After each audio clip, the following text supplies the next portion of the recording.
Today we're going to be discussing Richard Mille and if it's worth the money. First, who is Richard Mille? The man, the company.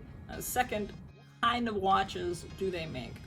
Do they make all the same watches? Do they make different watches? And how are they different? And third, who wears Richard Mille? Who buys Richard Mille? And where are their boutiques located? Fourth, how many watches a year do they produce? Fifth, what are their servicing costs? Sixth, what's their resale value like? And lastly, for number 7, is Richard Mille worth the money? So we're going to take a look at answering some of these questions. So buckle up, we're ready to Richard Mille. The company makes a fun and distinctive watch. Richard Mille is a company founded in 2001, so it'll be turning 20 years old next year, and it's had a lot of success in its first few years. Now, that's mainly because of its two founders, Richard Mille and Dominique Guenot. The man himself, Richard Mille, is a Frenchman who studied marketing in the city of Besançon, and I'm going to make a video someday on the city and its huge watchmaking heritage. He worked in the industry for a number of years, a number of watchmakers, before striking out on his own.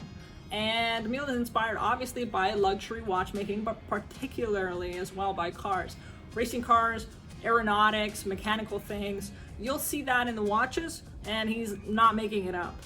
His partner, Dominique Guenot, was running Guenot SA Montre Valig, GMV, a family business founded in 1900, and GMV marketed its own watches until 1986, and then it switched over to watchmaking for other brands. Number 2, what kind of watches do they make? And often tonneau-shaped watches. I'll show you what that's like. Different complications from chronographs to tourbillon, and automatic winding watches, manual wound, but no quartz watches at all.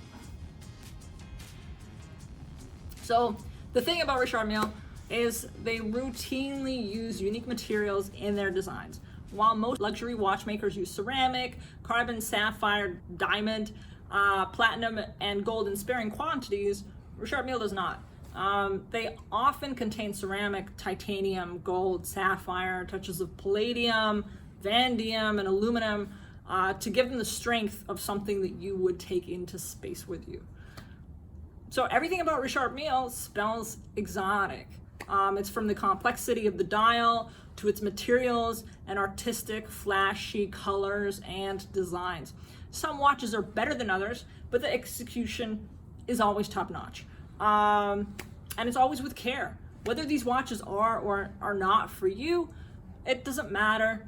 They're out there making their mark, being talked about for being exclusive, or expensive, ugly, technical, or creative.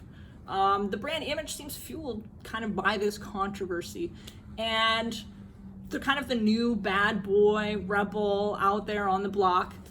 Even if their founders are seasoned watch industry professionals, they didn't just bring more of the same to the industry with their offering. If they did, we wouldn't be talking about them. For number 3, who wears Richard Mille? Who buys Richard Mille? And where are their boutiques located? Which I think is particularly interesting.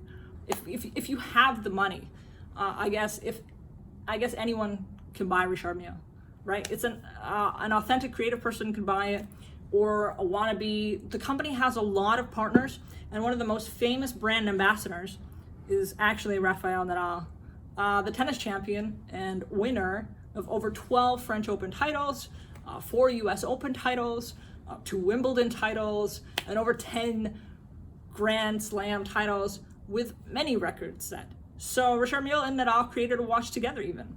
And he reportedly broke 5 prototypes while playing professional tennis before they finalized the design. Damn, if you have any tennis champion in your court, Rafael is not a bad ambassador at all.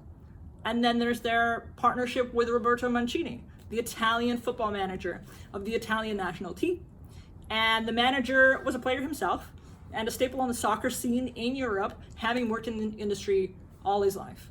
Another known ambassador is Jackie Chan, right? We've all heard of Jackie Chan.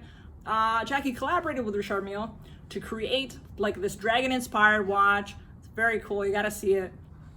And he's been seen wearing that watch as well as a huge range of other Richard Mille watches. So at this point, like, we've covered tennis, soccer, movies, and lastly, music. And although there's no official partnership announced between Richard Mille and Drake, he's been seen wearing the watches frequently. Notably, when the Toronto Raptors won their first ever NBA championship. Drake has his own record label and a fashion line called October's Very Own. He's won 4 Grammy Awards for his music and gone platinum a record time of 148 times, becoming the highest digital sales artist ever. So anyone can wear Richard Mille, but only a superstar can elevate your brand to that next level. So, I mean, as you can see, that's how the brand's gotten as much notoriety as they have achieved in the last few years. As for the Mille boutiques, they're located all over the world. They're particularly concentrated in areas where there's, you guessed it, lots of money, you know? And the US boutiques are in Beverly Hills, Las Vegas, Aspen, Miami, Florida, Manhattan, and Boston, right? So as well in Europe, they're located in, you know, the London, UK location, Geneva, Monaco, Milan, Paris, Moscow, of course, in Turkey, and then there's a location in Kuwait, Saudi Arabia, Qatar, 2 locations in the United Arab Emirates, 1 in Dubai, 1 in Abu Dhabi. There are 5 Japan locations, 1 in Nagoya, Fukuoka, Tokyo, Shinjuku, and 1 near Kobe. So they have a lot of locations. And then of course in China, they're in Macau, 2 locations in Hong Kong, 1 in Shanghai, Beijing as well. There's 1 in South Korea, Singapore, Malaysia, and the island of Java have 1 location each. They're very well established around the globe at this point. So why am I talking about this? These are typically coastal cities where a lot of wealth resides and massive amounts of business and trade is conducted. So the clientele that supports $200,000 to $2 million watches lives in those exact locations, which I think is kind of an interesting map. So for number 4, how many watches a year do they produce? And this has changed over the years. Currently, there are less than 5,000 made a year, and each edition has a limited run, some as few as 10 pieces, others more obviously, and over the years they've sold more by about 30% in growth in the recent few years. Number 5, what are their servicing costs? These are expensive watches. They won't be cheap to service. So they're very transparent on their website, which I love. There's a drop-down menu where you can select which watch and what type of service you want. They have a 3+2 warranty system where you can have the watch serviced for free for 3 years, which is a good deal. And if you get it serviced, when you get an additional 2 years of warranty. So that's for a total of 5 years. But if you don't maintain the watch by servicing in those first 3 years, then you lose the additional 2 years of warranty. And that's important because, as you can see, the service isn't cheap. You can choose between kind of case service and polish or movement service plus case service and polish. So it could be as low as 3,000 Swiss francs or as high as 11,000 Swiss francs. And in US dollars, conversion wise, that's maybe a 10% increase after the currency exchange. So definitely you want to remember or have your personal assistant remind you to have your watch serviced. Number 6, what's the resale value like? On the resale market, how much would you get for a Richard Mille with box and papers? Some pieces, I mean, based on popularity or lack of, they'll depreciate. That's just a fact of life. And others will appreciate.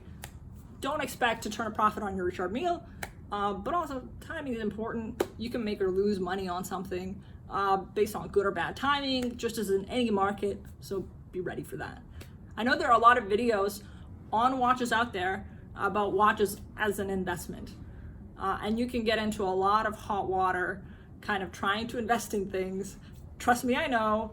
And if you love the watch, you'll have no issues if it depreciates. If you don't love it, you're gonna cry when your investment loses you money. At this point, these are $100,000 and up watches.